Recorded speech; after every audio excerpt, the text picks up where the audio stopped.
আসসালামু আলাইকুম প্রিয় শিক্ষার্থী, তোমরা কেমন আছো? আশা করি সবাই ভালো আছো। স্কিল আপ ইংলিশ একাডেমিতে তোমাদের সবাইকে স্বাগত। আজকে আমরা 12টি টেন্সের সঠিক ব্যবহার এবং এর স্ট্রাকচার এমনভাবে শিখব, ইনশাল্লাহ আজকের পর থেকে তোমাদের আর কখনো টেন্স নিয়ে কোনো সমস্যা থাকবে না।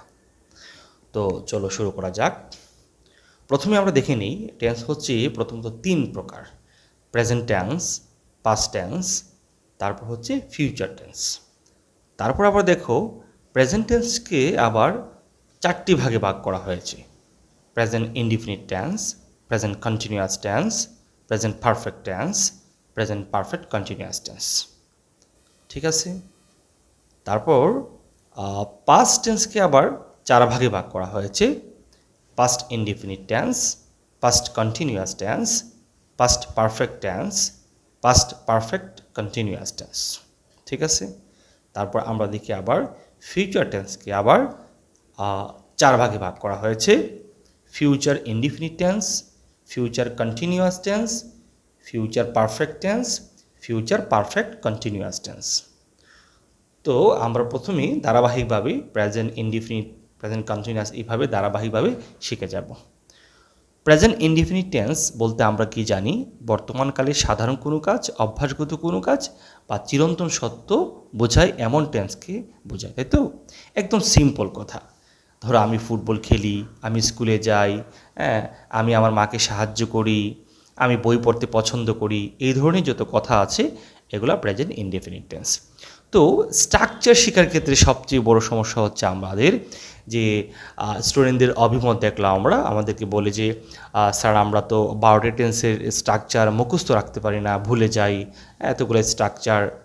তো আমরা একটু টেকনিক খাটিয়ে যদি আমরা শিখি, তাহলে ইনশাল্লাহ আমরা আর ভুলবো না।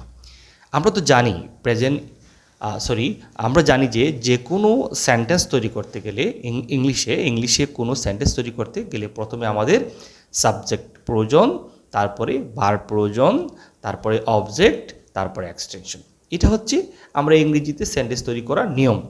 তো আমরা এই যে বারবার subject plus, verb plus, object plus, extension plus এগুলো বারবার বলবো না, কেননা আমরা জাস্ট প্রত্যেক টেন্সের যে স্ট্রাকচারগুলি আছে, স্ট্রাকচার কোনটা? ভার্বের ফর্মগুলি আছে, এই ফর্মগুলি শুধু আমরা মনে রাখবো।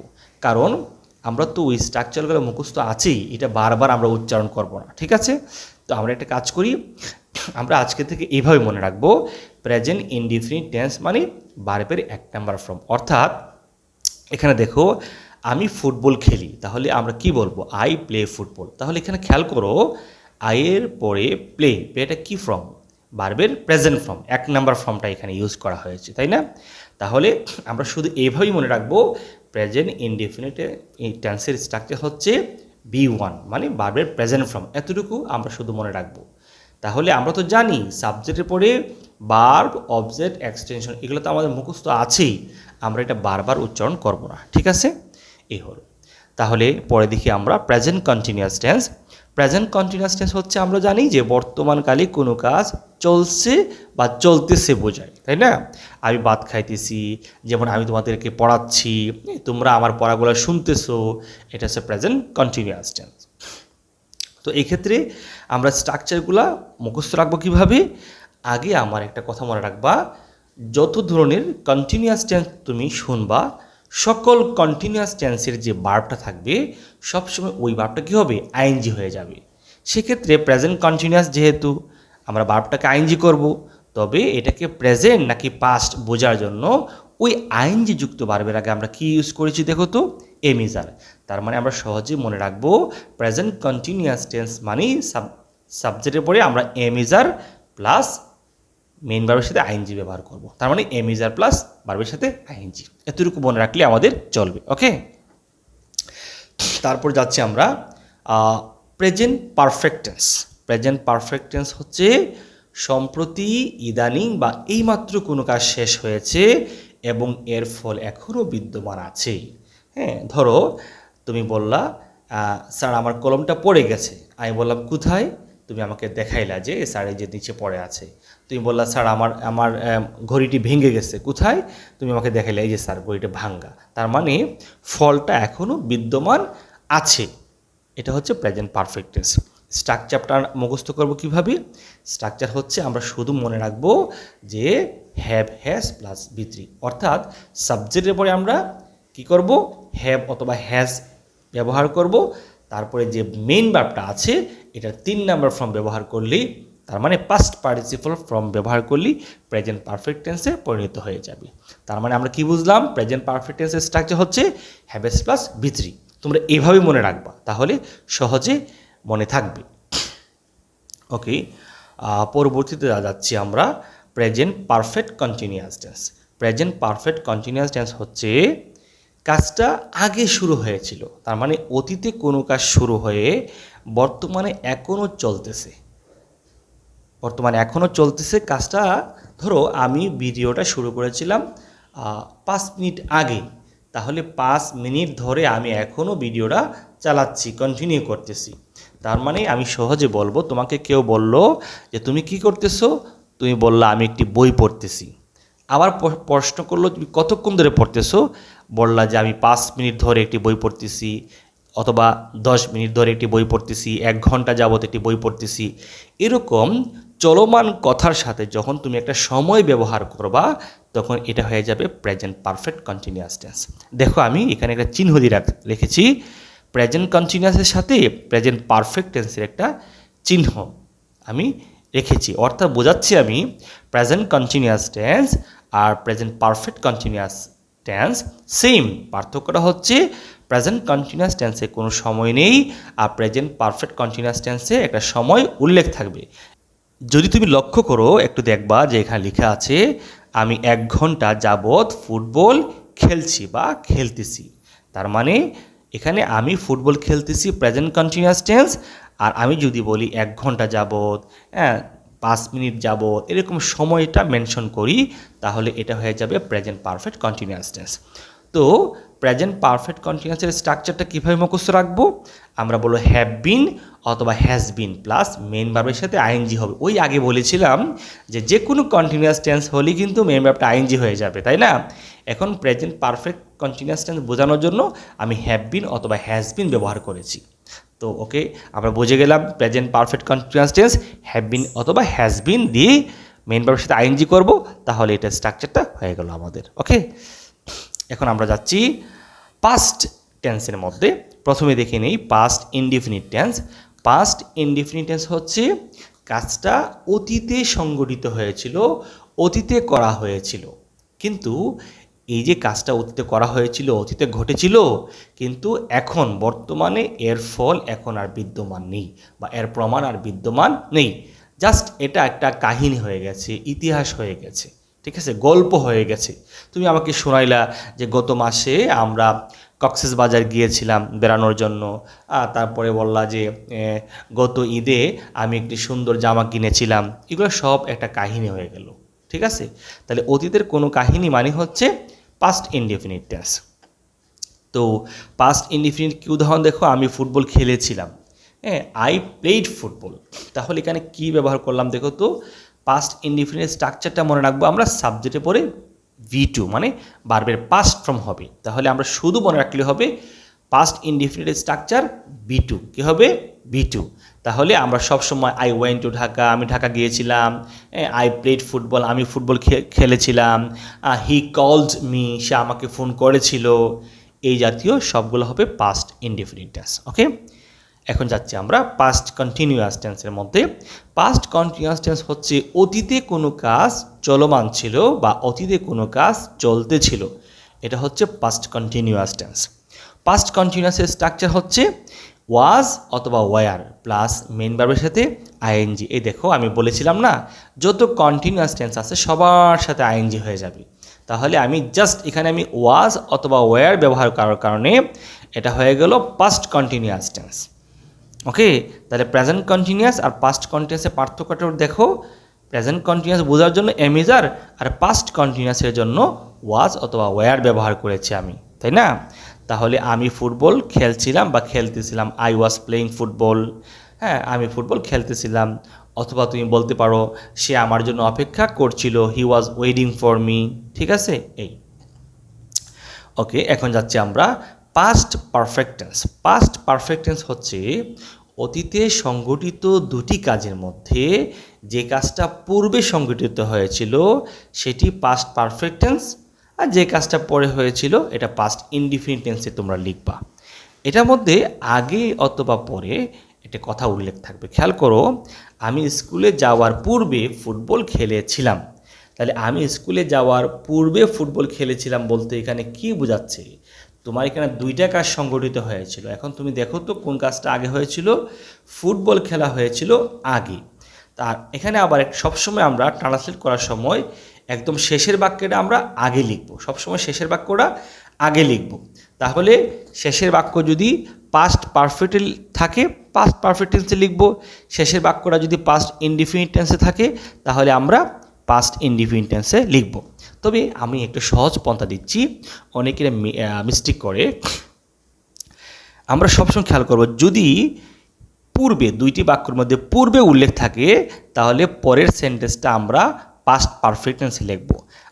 আর যদি পরে, এখানে পূর্বের জায়গায় পরে উল্লেখ থাকে, আমরা পাস্ট ইনডিফিনিট টেন্সে লিখব। ঠিক আছে, তাহলে আমরা এটা স্ট্রাকচার দেখে নেই। এটা হচ্ছে কি, আমরা সবসময় সাবজেক্টের পরে হ্যাড প্লাস বি3 ইউজ করব। তাহলে আমি স্কুলে যাওয়ার পূর্বে ফুটবল খেলেছিলাম। I had played football before I went to school. ঠিক আছে, পরে পাস্ট পারফেক্ট কন্টিনিউয়াস টেন্স হচ্ছে ঠিক প্রেজেন্ট পারফেক্ট কন্টিনিউয়াস যেরকম ছিল, অতীতে কোনো কাজ শুরু হয়ে বর্তমানে এখনও চলতেছে, কিন্তু এটা একটু বিপরীত হবে। এটা অতীতে কোনো কাজ শুরু হয়ে অতীতেই কিছু কাল যাবৎ, কিছু সময় যাবৎ চলমান ছিল। তার মানে সহজ কথা হলো, পাস্ট কন্টিনিউয়াস হচ্ছে সে আমার জন্য অপেক্ষা করছিল, আর তুমি এখানে ইউজ করবা সে আমার জন্য 10 মিনিট 1 ঘন্টা এরকম একটা সময় উল্লেখ করবা। সে আমার জন্য 10 মিনিট যাবৎ অপেক্ষা করছিল, অথবা সে আমার জন্য 1 ঘন্টা যাবৎ অপেক্ষা করছিল। জাস্ট আমরা পাইলাম সময়টা উল্লেখ করার কারণেই এটা পাস্ট কন্টিনিউয়াস থেকে পাস্ট পারফেক্ট টেন্সে পরিণত হয়ে গেল। আশা করি তোমরা বুঝতে পেরেছো। এখন আমরা যাচ্ছি ফিউচার টেন্সের মধ্যে। প্রথমে হচ্ছে ফিউচার ইনডিফিনিট টেন্স। এটা হলো ভবিষ্যতে কোনো কাজ করা হবে বা ভবিষ্যতে কোনো কাজ ঘটবে। নর্মালি আমি স্কুলে যাব, আমি ভাত খাবো, তিনি আজ আমাদের বাড়িতে আসবেন, এগুলো হচ্ছে future indefinite tense. Future indefinite টেন্সের স্ট্রাকচার হচ্ছে আমরা সবসময় সাবজেক্টে পড়ে শেল অথবা উইল প্লাস বি1 ব্যবহার করব। তো আমরা কীভাবে মনে রাখবো? আমরা এইভাবে কখনো বলবো না subject plus shell will plus B one plus object plus extension, এগুলো বারবার বলার কোনো প্রয়োজন নেই। আমি শুধু কি করব, বারবার ফর্মটা শুধু মনে রাখবো, তাহলে ইনশাল্লাহ আমরা কখনো আর ভুলবো না। ঠিক আছে, ওকে।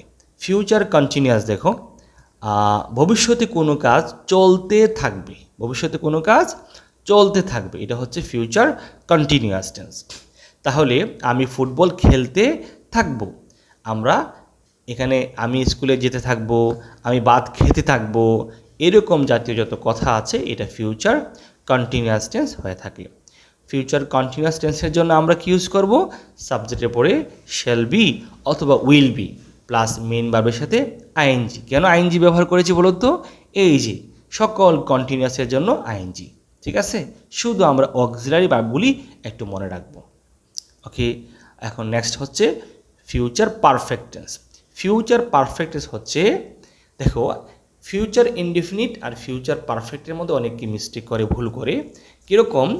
ফিউচার ইনডিফিনিট হচ্ছে আমি স্কুলে যাব, কখন যাবা? যে কোনো সময়। ইনডিফিনিট মানে অনির্দিষ্ট, যে কোনো সময় আমি স্কুলে যাব। কিন্তু ফিউচার পারফেক্ট হচ্ছে তুমি টাইমটা মেনশন করে দেবে, যে আমি 10টার মধ্যে স্কুলে পৌঁছাবো, আমি 9টার মধ্যে স্কুলে পৌঁছাবো, মানে আমি ওই সময়ের মধ্যে আমার কাজটা সম্পন্ন হবেই। তাহলে আমরা বলতে পারি যে ভবিষ্যতে নির্দিষ্ট সময়ের মধ্যে কোনো কাজ সম্পন্ন হয়ে থাকবে বোঝালে ফিউচার পারফেক্ট টেন্স হয়ে থাকে। যাই হোক, এখন আমরা দেখি স্ট্রাকচারটা। সাবজেক্টের পরে আমরা কি ইউজ করব? শ্যাল হ্যাভ অথবা উইল হ্যাভ প্লাস ভার্বের 3 নাম্বার ফর্ম ব্যবহার করব। ঠিক আছে, তাহলে এখানে দেখি উদাহরণটা, আমি 9টার মধ্যে ফুটবল খেলে থাকবো, মানে আমার কাজটা এই সময়টার উপরে যাবে না, মানে এই সময়ের মধ্যেই শেষ করা হবে আর কি, এটা বোঝাচ্ছি। তাহলে I shall have played football, এখানে খেয়াল করে একটা জিনিস, বাই 9 AM দিয়েছি আমি। এখানে আমরা নর্মালি জানি যে সময়ের পূর্বে কি বসে, অ্যাট বসে, তবে কোন সময় বসবে, এটা যদি প্রেজেন্ট টেন্স হয়, প্রেজেন্ট ইনডিফিনিট টেন্স, অথবা তোমার পাস্ট ইনডিফিনিট টেন্স হয়, মানে পাস্টের হয়, সেক্ষেত্রে আমরা টাইমের আগে কী দিব, বাই অ্যাট দিব। কিন্তু যদি ফিউচার পারফেক্ট টেন্স হয়, তাহলে ওই সময়ের পূর্বে আমরা অ্যাট না দিয়ে বাই ব্যবহার করব, আবার বিফোরও ব্যবহার করতে পারবা, কোনো সমস্যা নাই। ঠিক আছে, ওকে। এখন যাচ্ছি আমরা ফিউচার পারফেক্ট কন্টিনিউয়াস টেন্স, ওইটাও সেম আগেরগুলোর মতোই, এটা হবে ভবিষ্যতে একটা ভবিষ্যতে একটা সময় যাবৎ কোনো কাজ চলতে থাকবে বোঝায়। ধরো একটা হচ্ছে ফিউচার কন্টিনিউয়াস ছিল যে আমি স্কুলে যেতে থাকবো, আমি গান গাইতে থাকবো, আমি ভাত খেতে থাকবো, আর এখানে টাইমটা উল্লেখ থাকবে, যে ধরো বললা আমি 10 মিনিট যাবৎ ভাত খেতে থাকবো, আমি 1 ঘন্টা যাবৎ গান গাইতে থাকবো, এরকম একটা সময় উল্লেখ থাকবে। তাহলে আমরা স্ট্রাকচারটা শিখবো কীভাবে, আমরা সাবজেক্টের পরে শেল হ্যাভ বিন অথবা উইল হ্যাভ বিন প্লাস ভার্বের সাথে আইএনজি ব্যবহার করব। তাহলে আমাদের ফিউচার পারফেক্ট কন্টিনিউয়াস টেন্সে পরিণত হয়ে গেল। তোমরা যদি একটু অবজার্ভ করো, একটু খেয়াল করে দেখো তো, যেখানে যত কন্টিনিউয়াস টেন্স আছে সব কন্টিনিউয়াস টেন্সে কী হবে, ভার্বটা মেইন ভার্বটা আইএনজি হয়ে যাবে। আর যত perfect, present perfect, past perfect, future perfect, সবগুলোর সাথে দেখো ভার্বের সব 3 নাম্বার ফর্ম হবে। এটা একটু গুছাইয়া তোমরা নিজের থেকে একটু বোঝার চেষ্টা করবো আর কি। ঠিক আছে, তো যাই হোক, এখানে আমি আরেকটা গুরুত্বপূর্ণ কথা আমি উল্লেখ করে দিচ্ছি। এখানে 12টা টেন্সের মধ্যে সবচেয়ে বেশি যেটা ইউজ হয় মাত্র 6 থেকে 7টা টেন্স। কোনটা? Present indefinite, present continuous, present perfect continuous.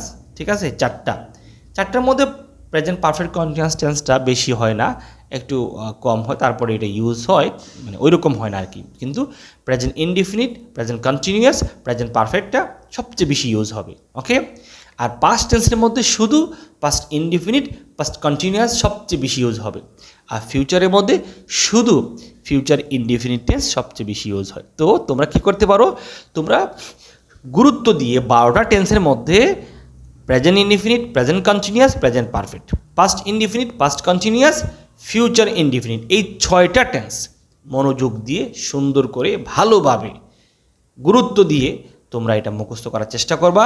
তাহলে তোমাদের ইনশাল্লাহ তোমাদের কথা বলার ক্ষেত্রে, তারপর কোনো কিছু লেখার ক্ষেত্রে, বোঝার ক্ষেত্রে ইনশাল্লাহ কোনো সমস্যা হবে না। কারণ এই 6টা টেন্সই বলতে পারো 100-100-র মধ্যে 90% ইউজ হয়। তো আমাদের সবচেয়ে বেশি যেহেতু এটা ইউজ হয়, আমরা এটাই ভালো করে মুখস্থ রাখবো। ঠিক আছে, তো আশা করি তোমরা আমার ক্লাসগুলি বুঝতে পেরেছো। তোমাদের যদি এই ক্লাসগুলি ভালো লাগে, তোমরা অবশ্যই আমাকে লাইক, কমেন্টস করবা, অবশ্যই আমার চ্যানেলটি সাবস্ক্রাইব করে রাখবা এবং তোমাদের মতামতগুলো জানাবা। তো আজকের জন্য এখানেই ক্লাস সমাপ্ত। তোমরা সবাই ভালো থাকো। আসসালামু আলাইকুম।